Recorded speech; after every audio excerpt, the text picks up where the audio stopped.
আউযুবিল্লাহি মিনাশ শাইতানির রাজিম বিসমিল্লাহির রহমানির রহিম। আসসালামু আলাইকুম, আশা করি সবাই ভালো আছেন। আজকে বেসিক্যালি ওই সিরিজের পরে অনেক কিছু নিয়ে চিন্তা করলাম যে কি নিয়ে ভিডিও করা যায়। So then came the idea যে রিসেন্টলি ওয়ার নিয়ে অনেক কথা হচ্ছে, and we are all seen the India Pakistan war and everything.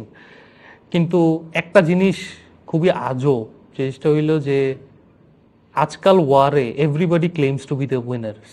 So that is something that we actually don't know how to react to that. India claims their part of the story, Pakistan claims their part of the story. Whatever, when you look at the neutral point of view, from a neutral point of view, and when you analyze everything, most likely যে এই ওয়ারে overwhelmingly Pakistan has not won maybe, but overwhelmingly they have succeeded India. They have taken over a lot of Indian so-called propaganda and they have done their bit well. But আজকে আমার ওইটা নিয়ে কোনো কথা না, আমার কথা অ্যাকচুয়ালি ওভারঅল ওয়ার নিয়ে এবং ওয়ারের নৈতিকতা নিয়ে। একটা যুদ্ধের নৈতিকতা কোনখান থেকে আসে, এটার বাস্তবায়ন কিভাবে হয়, এবং এটা নিয়ে আমি কেনই বা কথা বলতেছি। আমার কাছে মনে হয় যে রিসেন্ট যত বেশি ওয়ারফেয়ার্স হয়, কোনো ওয়ারফেয়ার্সই অ্যাকচুয়ালি স্ট্যান্ডার্ড মেনটেন করে হয় না, বেসিক স্ট্যান্ডার্ডও মেনটেন করে হয় না। কেন এই কথা বলতেছি? বিকজ আমার একটা জিনিস অলওয়েজ আমি দেখতেছি, at least I am now almost 25 and I have been listening to this and searching about these things for probably last 5 to 7 years, 8 years maybe. Probably last Pulwama attack, যেটা 2019-এ ইন্ডিয়ান পাকিস্তান নিয়ে যেটা নিয়ে ঝামেলা হয়েছিল, তখন থেকে আমার ওয়ারক্রাফট নিয়ে অনেক বেশি আলোচনা হয়েছে। And then obviously the Ukraine Russia war and the Gaza war that is happening right now, and the Hezbollah and everything, and so many conflicts that are going around in the world. If we look at it, we will look one thing very closely. যারা যুদ্ধটা শুরু করে, যারা এই অর্ডারটা দেয়, এই যুদ্ধে তারা কতটুকু হারায় চিন্তা করে দেখছেন কোনোদিন? যারা যুদ্ধের অ্যানাউন্সমেন্টটা করে তারা অ্যাকচুয়ালি যুদ্ধতে কতটুকু হারায়, তাদের জানমাল কতটুকু রিস্কে থাকে, তাদের জানমাল বাদ দেন, তাদের রিলেটিভদের জানমাল কতটুকু রিস্কে থাকে, কতটা স্টেকস তারা লুজ করে,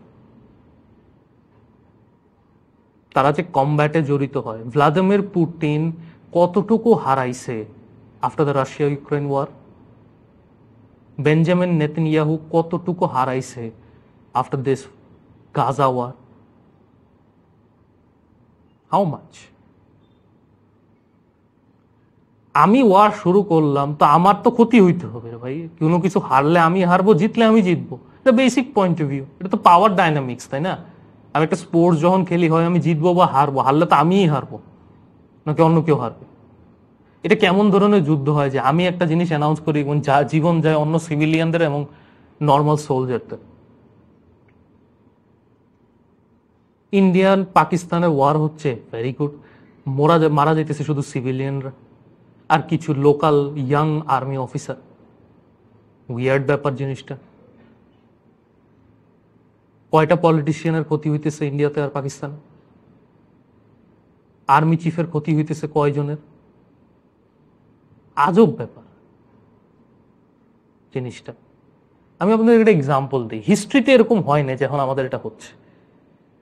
আমি হিস্ট্রি থেকে আপনাদেরকে একটা এক্সাম্পল দিই। Bayezid the first of Ottoman empire and Timur the first of the Timurid empire. Ottoman এম্পায়ারের most probably first sultan, if I am not wrong, and Timurid এম্পায়ারের first sultan. They fought a war, power war, for who to be considered the Sultan of the Room. Basically, ওই সময় খলিফা কে হবে? It was a power dynamic game between two Muslim empires, big Muslim empires, and they fought against each other. Morally কেউই right ছিল না, because ওই ওয়ারের কোনো প্রয়োজনই নেই। We all know, let's keep it out. But ওই পাওয়ার ডাইনামিক্সে যখন তারা ওয়ার করছে, both had their own armies and big armies, had their own strengths, weaknesses and so many other things. সব কিছু ছিল তাদের। তারপরে কি হয়েছে? একজন জিতছে একজন হারছে, বায়েজিদ হেরে গেছে ওয়ারে, যেটার কারণে অটোমান এম্পায়ারের অনেক ক্ষতি হয়ে গেছিল for the time being, civil war হয়ে গেছে all that, and he was captured by the Timurs. Ankara 14-2 এটা হয়েছে। লোক, সিভিলিয়ান হার্ট হওয়া একটা ওয়ারের part, I am not going to say that এটা হবেই না, হওয়া উচিত না, বাট এটা হবে। বাট যে ওয়ারটা স্টার্ট করতেছে তার তো সবচেয়ে বেশি ক্ষতি হওয়া উচিত, বা তার সবচেয়ে বেশি লাভের স্টেক থাকা উচিত। সে লাভটা নিবে, কিন্তু তার কোনো ক্ষতিই হবে না যদি কেউ যুদ্ধে হেরে যায়। উইয়ার্ড ব্যাপার। How is that even possible? Bayezid যুদ্ধ হেরে গেছে, বায়েজিদকে তিমুর ক্যাপচার করে নিয়ে গেছে। That's how war should be. You know, it has always happened that way. This is absolute nonsense what we see right now, that moral stance against it. Even power dynamics, আমি morally বাদই দিলাম, even পাওয়ার dynamics এর against. আমি কেন তাকে respect করবো as a leader, যে আমাকে বলবে যাও যুদ্ধ করো, কিন্তু নিজে কিছুই করবো না? এটা কেমনে সম্ভব? How is that even possible? This is my question to everybody. How is that even possible? আরেকটা স্টোরি বলি আপনাদেরকে ইতিহাস থেকে, অশোকা দ্য গ্রেট, গুগল করে দেখেন তার ব্যাপার। সে একটা যুদ্ধ করছিল, দ্য কালিঙ্গা ওয়ার বলে ওইটাকে। ওই যুদ্ধটা করার পরে সে বাকি ওই অপোজিশন আর্মি জিতছে, বাইরে ওই যুদ্ধে জিতছে, জিতার পরে অপোজিশন আর্মির যে অবস্থা দেখছে, হি বিকেম সো ডিপ্রেসড যে সে বলছে আমি আর জীবনে কোনোদিন ওয়ার করব না। ওয়ারে আমার প্রবলেম নেই, হিউম্যান বিং ওয়ার করবেই, হিউম্যান বিং এর পক্ষে ওয়ার ছাড়া বেঁচে থাকা পসিবল না। বাট যারা ওয়ার করে তারা যাতে সবচেয়ে বেশি হারায়। অ্যাটলিস্ট এই জায়গায় আমি যে কোনো Hamas, Hezbollah, any other resistance গ্রুপকে একটু ক্রেডিট দিব যে ওদের ওয়ারে অ্যাটলিস্ট ওরা নিজেরাও ক্ষতি হয়, সিভিলিয়ানদের ক্ষতি হয়, বাট ওদেরও ক্ষতি হয়। অ্যাটলিস্ট এই রেসপেক্টটুকু আমি তাদেরকে দিই, যেটা আমি কোনো গভর্নমেন্ট অফিসিয়াল আর আর্মি অফিসিয়ালদেরকে দিতে পারবো না। I am sorry. I don't know how to react to this. This is something that I've always wondered about. I wanted to talk to you. যে আসলেও কি এখানকার যুদ্ধ কোনো নৈতিক যুদ্ধ হিসেবে কাউন্ট হইতে পারে? আবেগ বাদ দিয়ে যদি আমরা নিউট্রালি চিন্তা করি, একটু ভেবে দেখ। এটা নিয়ে আমাদের চিন্তা করা উচিত। কোনো টিমকে আমি কিভাবে সাপোর্ট করবো, কারণ আমি জানি যে কেউ নৈতিক স্টান্স হিসাবে কোথাও ঠিক নাই। হ্যাঁ, এই যুদ্ধে সবাই কমন সেন্স দিয়ে চিন্তা করতে পারে যে উইথাউট এভিডেন্স ইন্ডিয়া একটা বুলি করার চেষ্টা করছে to show who the super power is, and Pakistan responded in kind, which is fair enough. But